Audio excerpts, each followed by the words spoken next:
சுகந்தி எப்படி இருக்கிற? நல்லா இருக்கிறியா? நல்லா இருக்கேன்க்கா.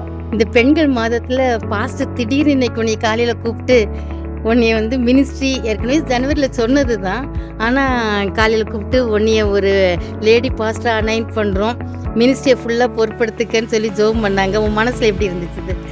எதிர்பார்க்கவே இல்லை இன்னைக்கு இப்படி கூப்பிட்டு இது பண்ணது. எனக்கு வந்து ரொம்ப சந்தோஷமா இருந்துச்சு. ரொம்ப சந்தோஷமா இருந்துச்சு. எனக்கு ரொம்ப சந்தோஷம். உமன்ஸ் மந்த் அன்னைக்கு இப்படி ஒரு அனாயிண்டிங் கிடச்சிச்சு, ஒரு லேடிக்கு ஒரு அனாயிண்டிங் கிடச்சிச்சுன்றது எனக்கு ரொம்ப சந்தோஷமாக இருந்துச்சு. நீ இப்போ நிறைய 2 மாதமாக உனக்கு அந்த பொறுப்பு கொடுத்த பிறகு அந்த மினிஸ்ட்ரி ஏரியாவில் மினிஸ்ட்ரி கோஆர்டினேட்டர்ன்றதில் நீ நிறைய ஊழியங்களை செய்ய ஆரம்பிச்சிருக்க சபையில், அதனால வளர்ச்சியும் பார்க்குறோம். அப்படி நீ புதுசாக இந்த வருஷ துவக்கத்துலேருந்து நீ செய்ததை சுருக்கமாக சொன்னால் கொஞ்சம் நல்லா இருக்கும்.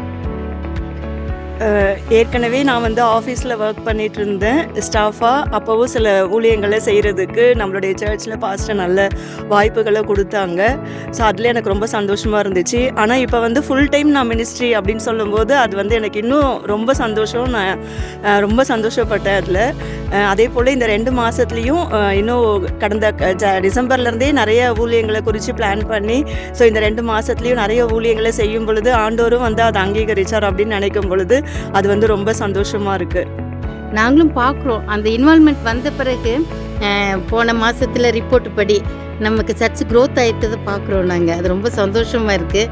ஃப்யூச்சர் பிளான் எதுவும் இந்த வருகிற அந்த எண்ட் ரிசல்ட்டு டிசம்பருக்குள்ளே அந்த மினிஸ்ட்ரின்ற ஏரியா பெரிய ஏரியா இல்லை, சர்ச்சில் மினிஸ்ட்ரின்றது எடுத்தால் டிபார்ட்மெண்ட் இருக்குது, மிஷன் இருக்குது, பில்டிங் இருக்குது, எக்கச்சக்கம் இருக்குது மினிஸ்ட்ரின்றதில். உன்னுடைய என்ன ரிசல்ட்டு இந்த வருஷ கடைசியில் வரணும்னு நீ எதிர்பார்க்குற? இப்போ நம்மளுடைய சர்ச்சில் ஃபஸ்ட்டு பாஸ்டர் வந்து இந்த வருஷத்தில் புதுசாக ஒரு ஸ்ட்ரக்சர் இது பண்ணியிருக்கிறாங்க. அதில் வந்து 12 டிபார்ட்மெண்ட்ஸ் கொடுத்துருக்குறாங்க. ஸோ அந்த 12 டிபார்ட்மெண்ட்டையும் கோஆர்டினேட் பண்ணி அவங்கள மினிஸ்ட்ரி பண்ண வைக்கணும். அப்புறம் நீங்கள் அடிக்கடி சொல்கிறது மாதிரி இந்த 12 டிபார்ட்மெண்ட்டும் ஒருத்தரோட லிங்க் பண்ணி அவங்கள மினிஸ்ட்ரி பண்ண வைக்கிறது.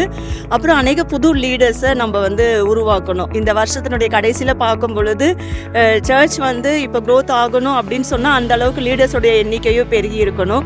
ஸோ அந்த அளவுக்கு லீடர்ஸோட எண்ணிக்கை பெருகிறதுக்கும் வாலண்டியர்ஸோட எண்ணிக்கை பெருகிறதுக்கும் இன்னும் கொஞ்சம் பிரயாசப்பட்டு ஊழியம் செய்யணும் அப்படின்னு சொல்லி ஜோம் பண்ணிட்டு இருக்கேன்.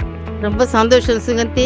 நிச்சயமாக நம்முடைய சபையின் தரிசனத்தின்படி உன்னுடைய விருப்பத்தின்படி கர்த்தர் உன்னை நிச்சயமாக பயன்படுத்துவார், ரெட்டிப்பான ஆசீர்வாதத்தை தருவார். தேங்க்யூ.